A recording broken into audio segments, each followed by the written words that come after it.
મોરે મોરો. મોરે મોરો એટલે શું? ખરેખર આ શબ્દ પ્રચલિત કેમ બન્યો? શબ્દ પ્રચલિત બન્યો ખૂબ જૂના સમયમાં, જ્યારે ગુજરાતના ખાસ તો રોડ સાંકડા હતા અને ટ્રકના ડ્રાઈવરો આ શબ્દોનું પ્રયોજન કરતા હતા, જે ડાયરા કલાકારોએ પ્રયોજન કર્યા બાદ ફરીથી પ્રચલિત થયો છે. આ શબ્દ આમ વિસરાયેલો હતો. મહોરે મોહરો શબ્દ છે.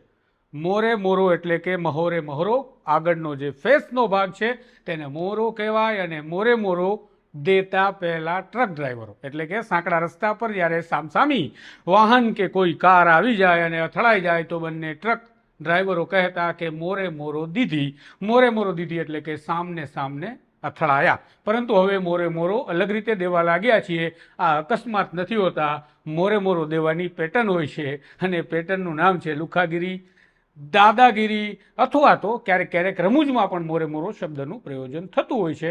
પરંતુ મોટાભાગે અત્યારે તો મોરે મોરો એટલે કે દાદાગીરી શબ્દ લોકોને લાગવા લાગ્યો છું. માટે મને લાગ્યું વિગત આપવી જોઈએ, આપી દીધી. નમસ્કાર.